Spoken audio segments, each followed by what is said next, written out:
अस्सलाम वालेकुम, मैं हूं Abid. Second year chemistry chapter number 21 bio chemistry आज हम स्टार्ट करने जा रहे हैं। बेटा, इससे पहले लेक्चर्स में हम chapter number 20 carbonyl compound number 2 में से carboxylic acid and their derivatives पढ़ चुके हैं।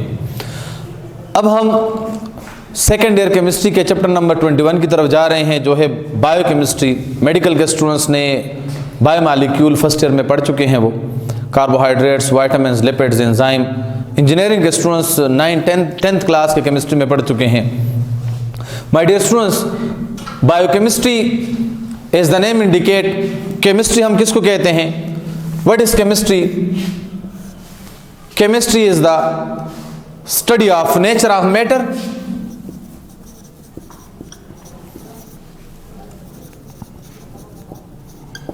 either we learn about the physical change or chemical change. Physical change mean जिसका ताल्लुक सॉल्युबिलिटी के साथ है, जिसका ताल्लुक डिसोल्यूशन के साथ है, जिसका ताल्लुक melting point, boiling point, freezing point, viscosity, density, surface tension, refraction, reflection, optical activity, optical properties, ये वगैरह, स्ट्रक्चर एलुसिडेशन वगैरह, ये है फिजिकल चेंजेस। और केमिकल चेंजेस जिसका ताल्लुक है bond broken property, bond breaking और बॉन्ड फॉर्मेशन प्रॉपर्टीज। तो केमिस्ट्री का मतलब ये है कि मैटर में जो केमिकल चेंज, जो परमानेंट चेंज आ रहे हैं, या मैटर में जो टेम्परेरी चेंजेस आ रहे हैं, जिसका ताल्लुक उसके फिजिकल स्टेट के साथ है, जिसका ताल्लुक उनके फ्लूइडिटी के साथ है, जिसका ताल्लुक उनके सरफेस मॉलिक्यूल और इनर मॉलिक्यूल के इंटरेक्शन के साथ है, तो उसके इन तमाम जो हम डिफरेंट तरह के स्टडी करते हैं, इन तमाम चेंजेस को हम कहते हैं केमिस्ट्री। अब लाइफ से रिलेटेड अगर हो, लाइफ मतलब हम बायोकेमिस्ट्री को स्टडी ऑफ लाइफ भी कह सकते हैं। बायोकेमिस्ट्री क्या चीज है? It is the branch of chemistry which deals with the study of chemical और physical changes occurred in the body of living organism. मतलब जो मैटर है, लेकिन अब यहां हम ऑर्गेनिज्म की बात करेंगे, प्लांट और एनिमल की, उनमें जो चेंजेस आ रहे हैं, आइदर दे आर फिजिकल और chemical change, either certain substances are converted from solid into liquid or gaseous state within the body of a organism, or some substances are converted from gases to liquid to solid state within the body of organism. Such kind of study is known as study of life या biochemistry. Now my dear students, biochemistry का आज हम lecture number 1 पढ़ने जा रहे हैं, लेकिन overall जो हमने अभी कोविड-19 के सिलसिले में छुट्टियां हुई है, तो उसके लिहाज से हम लेक्चर नंबर 8 पढ़ेंगे, जो कि बायोकेमिस्ट्री का चैप्टर का लेक्चर नंबर 1 है, लेकिन overall lecture number 8 part A, introduction of biochemistry. तो इंट्रोडक्शन ऑफ बायोकेमिस्ट्री तो हो गई है कि हम chemistry in the living organism, अगर हम सेंस में हम जाएं तो हम उसको कहेंगे बायोकेमिस्ट्री, जिसमें हम बायोमॉलिक्यूल को स्टडी करेंगे, मतलब the molecule which are quite related with the life. These are carbohydrates, vitamins, lipids, enzyme, protein, mineral etcetera, जो लाइफ से रिलेटेड हैं। तो उनमें फर्स्ट मेंबर है कार्बोहाइड्रेट्स। हमारे कोर्स में है कार्बोहाइड्रेट्स। कार्बो मीन, मैं आपको इस लफ्ज की मीनिंग बताता चलूं। Carbo mean carbon, hydrates mean water. So carbohydrates mean hydrates of carbon. Carbohydrates में जो हाइड्रेट्स इसको क्यों कहते हैं? वाटर में जो हाइड्रोजन और ऑक्सीजन की रेशो है, वो रेशो हाइड्रोजन और ऑक्सीजन का कार्बोहाइड्रेट्स में भी है, इस वजह से इसको कहते हैं hydrates of carbon. Hydrates of carbon इसको इसलिए कहते हैं क्योंकि इसमें इनका रेशो क्या होगा? जनरल रिप्रेजेंटेशन है CN H2O whole N, CnH2O whole N, ये जनरल फार्मूला है कार्बोहाइड्रेट्स का। तो यहाँ कार्बोहाइड्रेट्स का इसलिए हम इसको कहते हैं कि N में n नंबर ऑफ मॉलिक्यूल होंगे, जितने कार्बन होंगे उतने ही वाटर मॉलिक्यूल इसमें मौजूद होंगे। मोस्ट कार्बोहाइड्रेट्स में, मतलब ज़्यादातर कार्बोहाइड्रेट में ये प्रोपोर्शन है। कुछ कार्बोहाइड्रेट्स हम बाद में अब पढ़ते जाएंगे, उनमें ये वाला प्रोपोर्शन थोड़ा सा डिस्टर्ब है, कुछ एक्सेप्शनल केसेस भी हैं। तो माय डियर स्टूडेंट्स, अब हम आते हैं इंट्रोडक्शन ऑफ कार्बोहाइड्रेट्स की तरफ। कार्बोहाइड्रेट्स क्या है? It is one of the major component used in the body of organisms. ये ऑर्गेनिज्म का एक मेजर बॉडी का एक मेजर कंपोनेंट है। लेकिन अगर हम इसको थोड़ा सा एक्सप्लेन करें कि कार्बोहाइड्रेट्स की जो मेन यूज हैं वो कहाँ कहाँ हो रही है, ये लिविंग ऑर्गेनिज्म के बॉडी में हो रहा है। लेकिन कार्बोहाइड्रेट्स जो हैं इनका नेचुरली ऑकरिंग सोर्स प्लांट और एनिमल ही हैं। लेकिन एनिमल्स कि अगर बॉडी का आप ड्राई वेट लें, dry weight, so the body of animals plants is mainly composed of carbohydrates. Dry weight of body of plants is composed of 80% of carbohydrates, while animal comprises only 1% of carbohydrates. It contains other kind of life molecule. अब बेटा इनके examples क्या है? इसका मतलब क्या है कि कार्बोहाइड्रेट्स को हम लार्जेस्ट सोर्स ऑफ कार्बोहाइड्रेट्स क्या है? These are plants. एनिमल से भी हम हासिल कर सकते हैं, लेकिन मेनली इसको हम प्लांट्स से हासिल करते हैं। सो फॉर एग्जांपल देखिए, ग्लूकोज हमें कहाँ से हासिल होता है? प्लांट से। फ्रक्टोज हनी से, ये एनिमल से हासिल होता है। स्टार्च पोटैटोज, ठीक है, सेलुलोज वुड से। इस तरह ग्लाइकोजन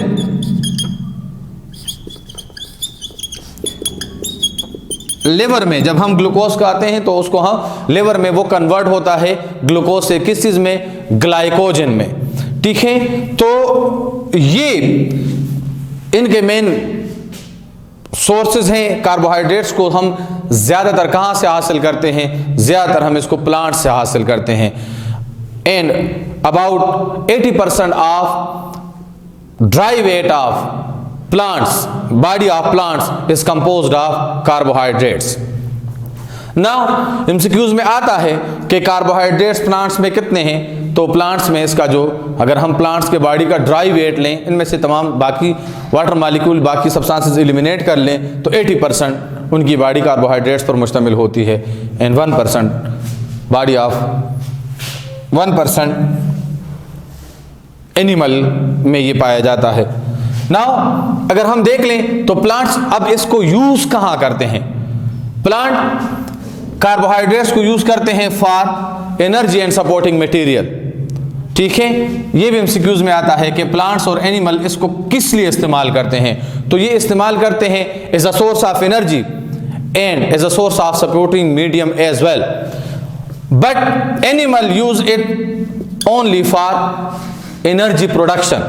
सो बेटा एक बहुत मेजर एमसीक्यूज है कि dash is known as fuel of life. So the answer is fuel of life क्या है? Fuel of life is carbohydrates. Carbohydrates ईटा में एमसीक्यूज आया है। कार्बोहाइड्रेट्स क्या है? कार्बोहाइड्रेट्स को हम कहते हैं फ्यूल ऑफ लाइफ, क्योंकि हमारे बॉडी में रेस्पिरेशन प्रोसेस के जरिए ग्लूकोज कन्वर्ट होता है किस चीज में? Carbon dioxide, water plus ADP and ATP, जिसको हम फर्दर मेटाबॉलिक प्रोसेसेस में यूज करते हैं, ठीक है। नाउ इसके बाद हम जाते हैं कंपोजिशन। तो यहां से हमने अभी पढ़ लिया है कि कार्बोहाइड्रेट्स मेनली किस पर मुश्तमिल होता है? Carbon, hydrogen and oxygen. Carbon, hydrogen and oxygen means that the substance which is composed of carbon, hydrogen, oxygen is known as carbohydrate. लेकिन ये वाली डिफिनीशन तमाम कंपाउंड के ऊपर एप्लीकेबल नहीं है। क्यों?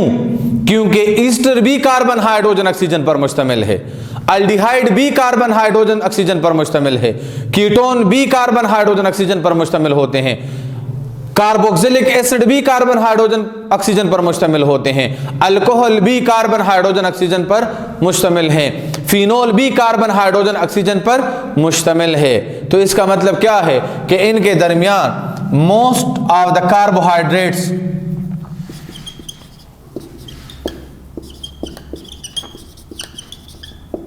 Follow this general formula.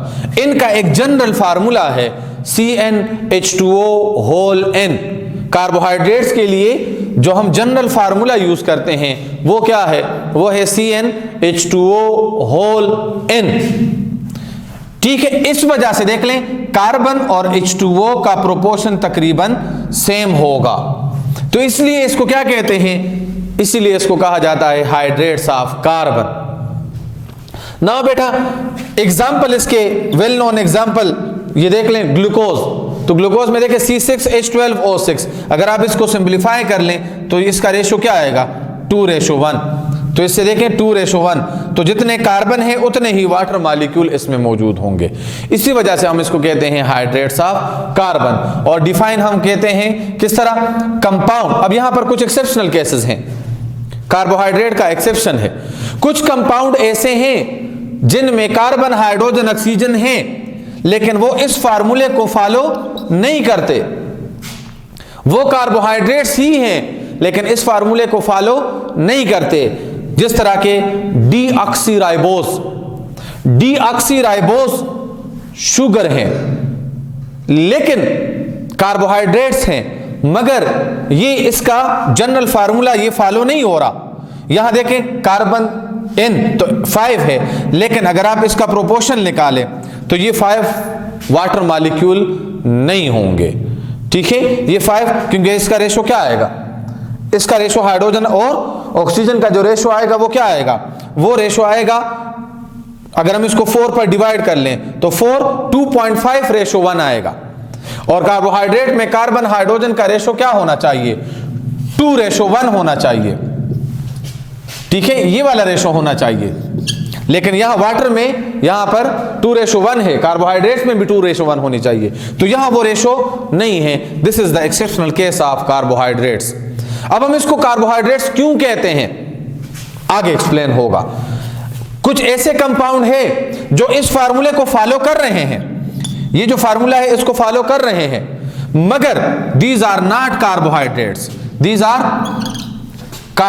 ये कार्बोहाइड्रेट्स नहीं है। These are not a member of carbohydrates, these are aldehyde, नहीं sorry, these are the member of carboxylic acid. ये फार्मूले को तो जनरल फार्मूला इसका वही है CH2O होल n, लेकिन ये कंपाउंड कार्बोक्सिलिक एसिड का मेंबर है जिसका HCOOH और CH3COOH। बेटा अब ये भी कार्बन हाइड्रोजन ऑक्सीजन पर मुश्तमिल है, मगर ये कार्बोहाइड्रेट्स नहीं है। इसको हम कहते हैं क्या? Formic acid. और इसको हम क्या कहते हैं? Acetic acid. हमने पढ़ा है इससे पहले, क्योंकि यहां पर फंक्शनल ग्रुप कार्बोक्सिलिक एसिड का है, तो फार्मूला तो फॉलो हो रहा है मगर ये कार्बोहाइड्रेट्स नहीं हैं। these are not included in carbohydrates। तो अब हमें पता चल गया कि ये जो फार्मूला है इसके मुताबिक तमाम कंपाउंड को हम कार्बोहाइड्रेट्स नहीं कह सकते। कुछ एक्सेप्शनल केसेस भी हैं, ये कंपाउंड इसको फॉलो कर रहे हैं मगर कार्बोहाइड्रेट्स नहीं है, वो फॉलो नहीं कर रहा मगर कार्बोहाइड्रेट्स हम उसको कहते हैं। तो इसका मतलब ये हुआ कि कार्बोहाइड्रेट्स का कंसेप्ट अगर हम देख लें तो कार्बोहाइड्रेट्स हम किसको कहते हैं? कार्बोहाइड्रेट्स को हम कहते हैं these are polyhydroxy aldehyde and polyhydroxy ketone. Carbohydrates किसको कहते हैं? Polyhydroxy compound of carbon hydrogen oxygen है, ये भी है, ये भी है, और C6 H12O6B है, मगर ये कार्बोहाइड्रेट्स हैं, मगर ये वाला कार्बोहाइड्रेट्स नहीं है। अब ये जनरल फार्मूले को फॉलो कर रहा है, ये CnH2O होल N को फॉलो कर रहा है, मगर ये जो कंपाउंड है ये इस फार्मूले को फॉलो नहीं करता, लेकिन हम इसको कार्बोहाइड्रेट्स कहते हैं। तो कार्बोहाइड्रेट्स के लिए हम ये डिफिनीशन लिखते हैं कि दीज आर पॉलीहाइड्रोक्सी अल्डिहाइड और पॉलीहाइड्रोक्सी कीटोन। मतलब क्या है, या इसमें अल्डिहाइड का फंक्शनल ग्रुप होगा या कीटोनिक फंक्शनल ग्रुप होगा।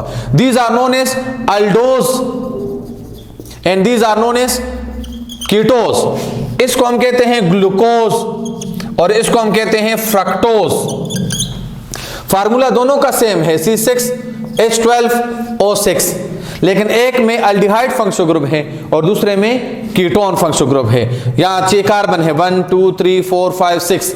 हाइड्रोजन कितने हैं? 12 होने चाहिए, तो 1 2 3 4 5 6 7 8 9 10 11 12। ऑक्सीजन 6, 1 2 3 4 5 6। इसमें भी 6 कार्बन, 6 ऑक्सीजन और 12 हाइड्रोजन है, लेकिन ये दोनों एक दूसरे के क्या है? These are known as isomers. कौन से आइसोमर्स हैं?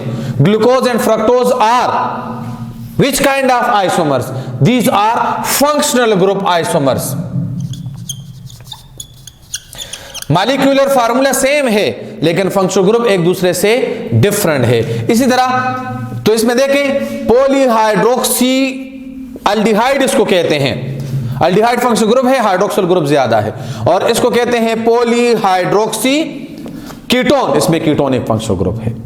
सो माय डियर स्टूडेंट्स, अब अल्डिहाइड किसको कहते हैं, सॉरी कार्बोहाइड्रेट्स किसको कहते हैं कि जिसमें अल्डिहाइड फंक्शनल ग्रुप हो या कीटोनिक फंक्शनल ग्रुप हो, लेकिन उसमें OH ग्रुप ज्यादा हो। तो यहां एक OH ग्रुप है।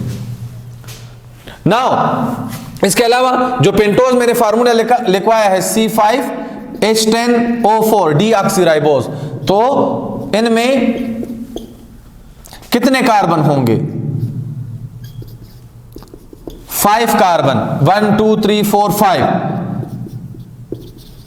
OH OH OH, ये हाइड्रोजन, ये हाइड्रोजन। अब देख लें इसमें फार्मूला देख लें, फार्मूला क्या है? C10H4 C5H10O4 1 2 3 4 5 कार्बन है। हाइड्रोजन कितने हैं? 1 2 3 4 5 6 7 8 9 10, और ऑक्सीजन कितने हैं? 4 1 2 3 4। So these are known as tetrahydroxyaldehyde है ना, 4 हाइड्रोक्सिल ग्रुप है इसमें।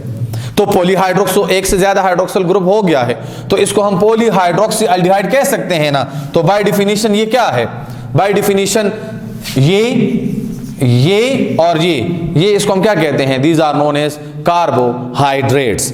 सो in simple word we can say that carbohydrates are the compound which contain aldehyde या ketonic functional group, but it must have more than one hydroxyl group. That's why we can say that these are known as polyhydroxy aldehyde or polyhydroxy ketone. It may be composed of 3 carbon, 4 carbon, 5 carbon and so many carbon atoms. इसके बाद हम इसकी classification की तरफ जाएंगे। Classification में हम पढ़ेंगे कि हम सिंपल शुगर किसको कहते हैं, कॉम्प्लेक्स किसको कहते हैं, सिंपल कार्बोहाइड्रेट्स, कॉम्प्लेक्स या पॉलीमेरिक कार्बोहाइड्रेट्स किसको कहते हैं। इसके बाद हम इसकी क्लासिफिकेशन पढ़ेंगे। तब तक के लिए अल्लाह हाफिज।